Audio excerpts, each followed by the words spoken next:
Top of the day, top of the afternoon, Gutenberg, Salve, Konnichiwa, Hola, just a few ways, anyone that's around.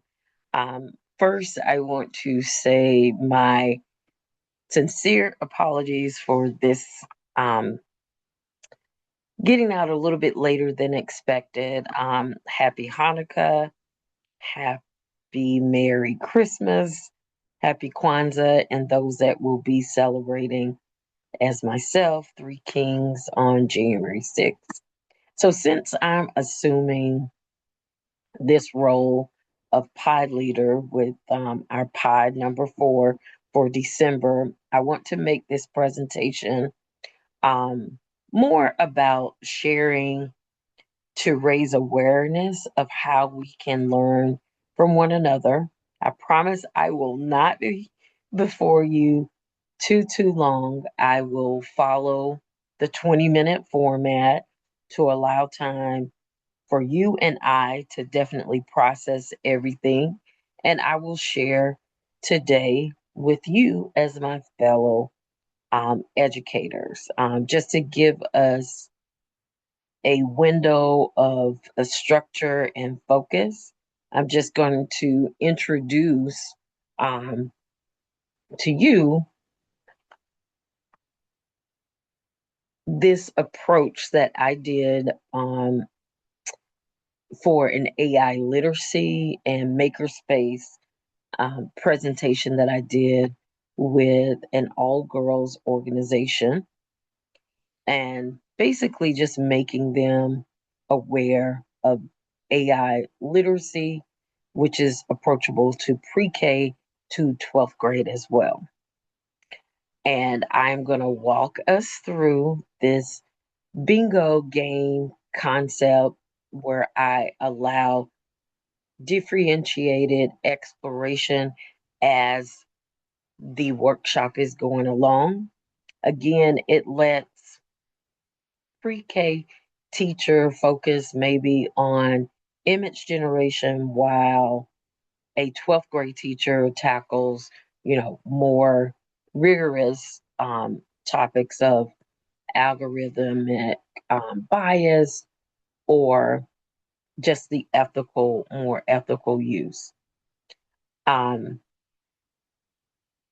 in our pod, I just want us to consider this kind of framework that I have created to pretty much keep people engaged and following along. And I will provide three guiding questions as we go along. So let me get into this. Again, I'm actually going to share um, a little bit of the slides as well that I used during this training that I conducted. All right. So here we are. Let me make sure.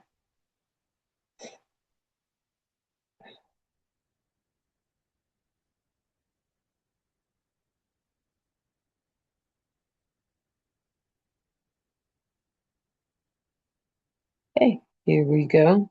So first I want to share with you the tool that I use, that I created.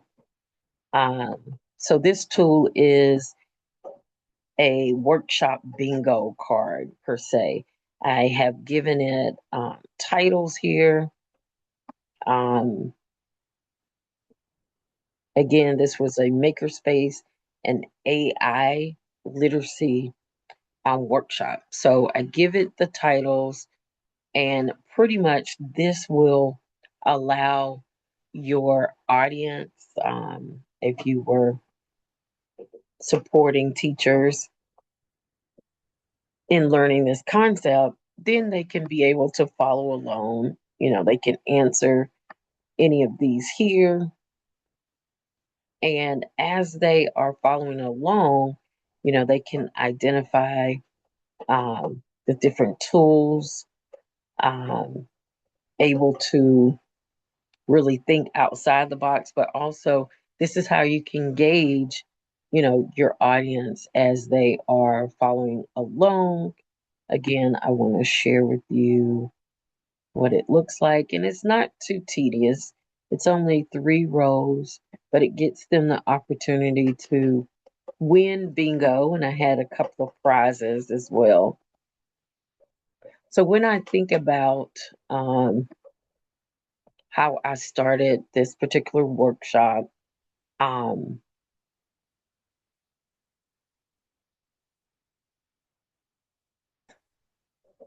so you will be able to see um, the actual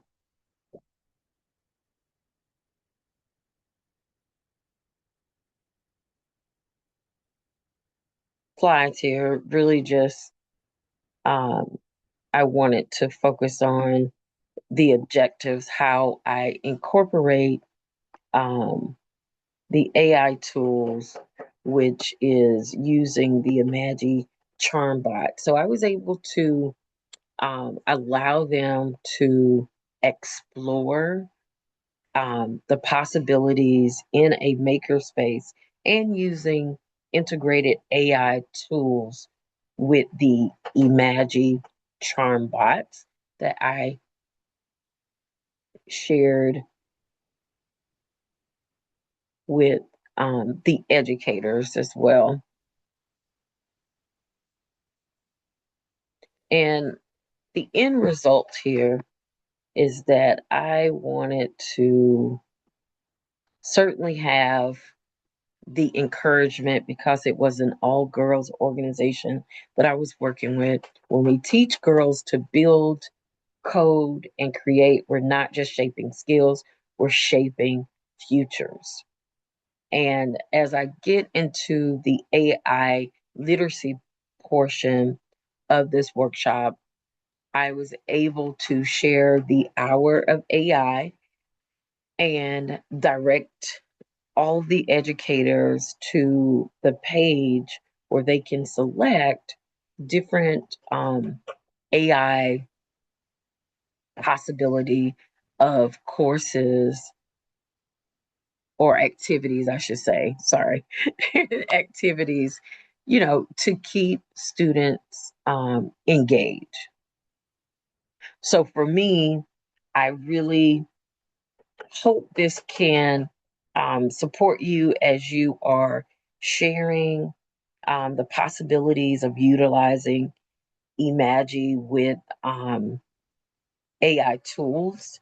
Initially, I was going to showcase an AI tool, but I felt this was more um, settled of what I'm actually doing and how this can definitely um, support utilizing the the bingo style of keeping your audience engaged. So the 3 guiding questions for our discussion is looking at the bingo card, maybe which square or project ideal feels more immediately doable in your specific grade level, and what is one small maybe hurdle or challenge um, we can help you know clear up and to try it together.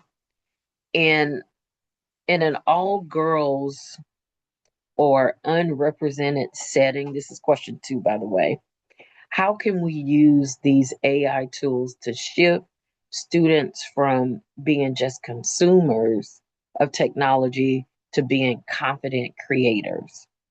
Um, Number 3 of a guiding question for our discussion, and for me, we can just pick and choose.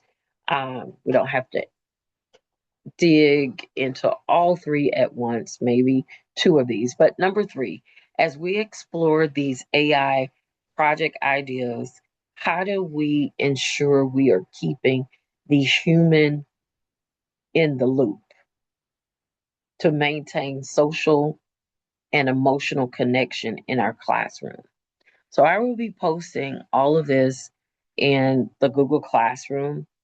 but it just brings me joy. And this is like my passion when I get the opportunity to present and share to educators that are kind of lost or maybe don't have um, a starting point.